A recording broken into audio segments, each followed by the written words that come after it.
nous parlons aujourd'hui de principes de bénédiction et je vous propose de partir avec l'histoire d'Abraham, qui est non seulement le père, enfin le modèle des croyants, mais aussi le père de tous les croyants, comme le dit l'apôtre Paul aux Romains, chapitre 4. Vous savez, mais l'apôtre Jacques aussi nous dit que obéissance fonctionne avec foi.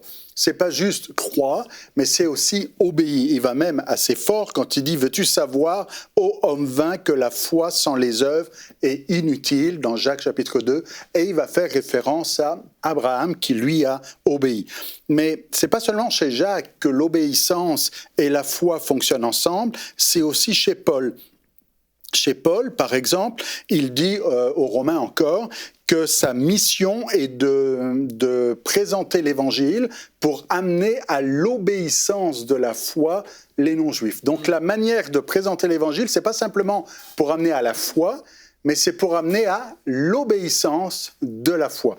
Et l'obéissance et foi fonctionnent ensemble.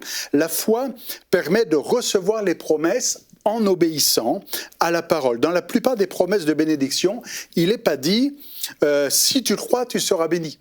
Mais il est dit « si tu fais ». Et on voit ça souvent dans l'Ancien Testament et même dans le Nouveau, on le verra aussi. Dans Deutéronome 28.2, il est dit par exemple « voici toutes les bénédictions qui se répandront sur toi et seront ton partage lorsque tu obéira ». Donc on voit ici que le lien d'effet, de cause à effet, le lien direct entre bénédiction de la bénédiction, en fait, c'est l'obéissance. Obéissance amène bénédiction. Ou encore, dans le cas d'Abraham, dans Genèse chapitre 26, versets 4 et 5, et je le lis pour vous, Dieu dit « Je multiplierai ta postérité comme les étoiles du ciel, je donnerai à ta postérité toutes ces contrées, et toutes les nations de la terre seront bénies en ta postérité. » Donc c'est une énorme bénédiction, évidemment. Et il dit au verset 5 « Parce que Abraham a obéi à ma voix, qu'il a observé mes ordres, mes commandements, mes statuts et mes lois. » Donc c'est la cause directe, voilà la grande bénédiction,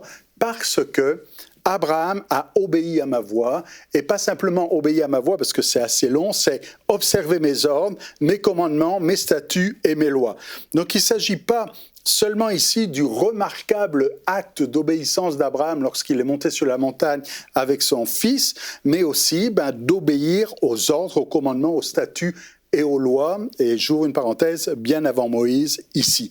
Donc, selon la parole de Genèse 26, la bénédiction ici est la conséquence directe de l'obéissance.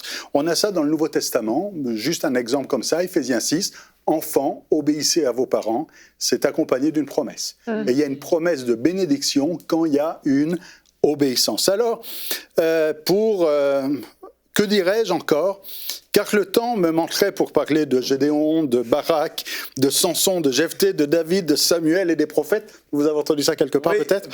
Et c'est par la foi, mais ce n'est pas une foi seule, c'est une foi qui obéit et qui va en action. Alors bref, n'obéis pas pour être béni, ce serait un sacrilège, ce serait offenser Dieu, mais sache que ton obéissance sera sans aucun doute une source de grande bénédiction, une obéissance dans la crainte de Dieu avec foi.